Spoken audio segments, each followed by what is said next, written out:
this study just recently presented, and published in the Lancet. Congratulations, everyone on the call here was certainly involved in that. And so, maybe Dr. Barada, if you wanted to start us off on what you thought of the overall highlights of the efficacy of this trial. You're referring to CONTACT-3 or TiNivo-2? Yeah, to TiNivo-2. So yeah, so as Tony alluded to and Monty before him, a super important study. The difference of TKI is relevant. I think when we look at the breakdown, one thing that I really like and I think was very clear, is clear to the readers, is to see, first of all, really an absence of benefit of bringing nivolumab on top of tivozanib. And number two, the activity of tivozanib seems to be, on the combo, seems to be inferior to the Tivo, let's call it approved standard dose of 1.34. So I think we can drive the conclusion that is really the activity in the post-IO setting is really TKI driven. And I think that's an important one. The second aspect, I think, is when we look specifically at the patients who received, as to Tony's point, a therapy that was not an IO, because you did not require a progression on IO right away as immediately prior therapy, you can see that activity is actually much shorter compared to tivozanib in patients who got it as the first TKI, which also speaks to, when do you take the most benefit of the TKI is actually the first time you use it. So you do have TKI naive population in there. Actually, I would argue tivozanib really performed well if we want to think of this kind of a second line post-IO. If you think of patients treated, for example, a dual IO regimen in front line with Ipi/Nivo, you really see, over 9 months of PFS with tivozanib there. You can definitely see activity of tivozanib, which I think established tivozanib as another good option to have among the active options for advanced RCC these days.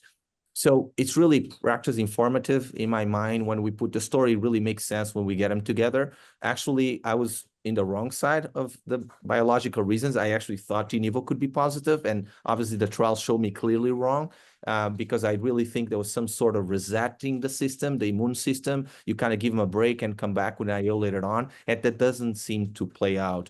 And so I think the take-home message is, until we generate that data, that a salvage immunotherapy is a good idea. Right now, we really are more clear on that point, that with the therapies we have available, PD-1, PD-L1s, and even I would argue with CTLA-4 inhibitors, right now the standard should not be offering a standard approach with another immune checkpoint inhibitor, should be offering a TKI, has shown activity after progression of prior TKIs, which again kind of confirms our practice of the current management of RCC, if you will. So from that perspective, I think TiNivo is really informative. It's really important that it was conducted.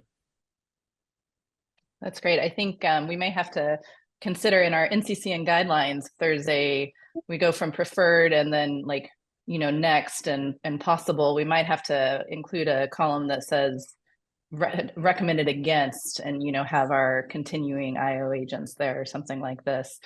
Dr. Hammers, maybe a question to you then.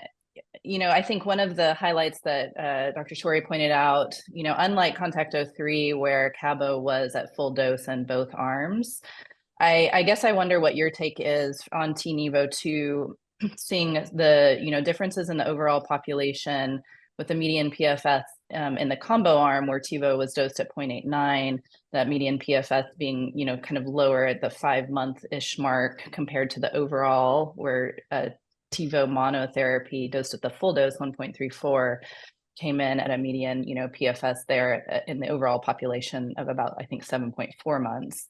And so I wonder, when you're thinking about choosing a TKI and choosing dosage, if this was practice informing for you.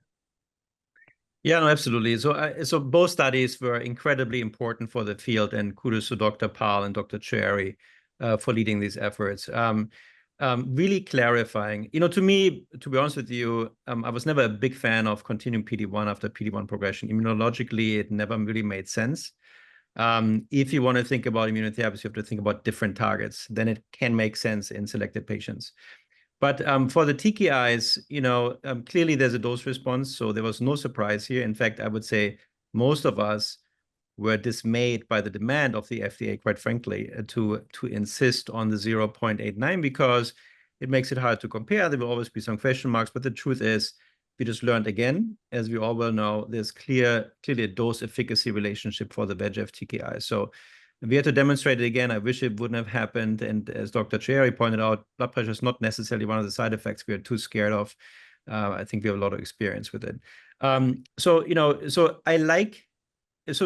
Besides that, I think we got a really important data set, as Dr. Rada indicated, for now the second line use. So for example, for myself, I have a lot of patients who are with dual immune checkpoint inhibition, and when they progress, I kind of want to have options. I don't want to necessarily always go to cabozantinib or one of the big guns there. There could be clearly a space for more selective agents with lower tumor burden. And tivozanib is uniquely well tolerated, I think, among the TKIs. I think the side effect profile is great outside of hypertension. You really don't have, the more frequent high-grade diarrhea or the more frequent high-grade hand-foot syndrome that you observe with cabozantinib or lenvatinib.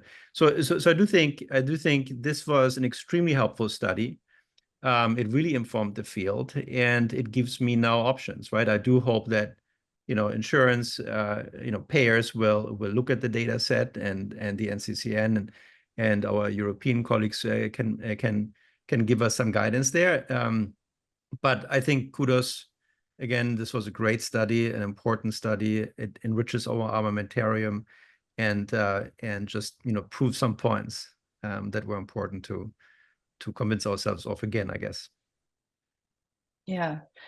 I think another, just to kind of add to that as well, one thing that both CONTACT-03 did and TiNivo-2 was to give us these kind of contemporary data sets where we are, now that the frontline treatment has changed, where it's, a PD-1 backbone, we can now understand what to expect out of a sequential TKI treatment, in that refractory setting, truly, proving that patients are still benefiting from TKI following, a PD-1 backbone combination therapy in that frontline setting. So I think that's also been really informative, both from CONTACT-03 and TiNivo-2, is just to see the median PFSs, really improving even after that IO combination in the frontline.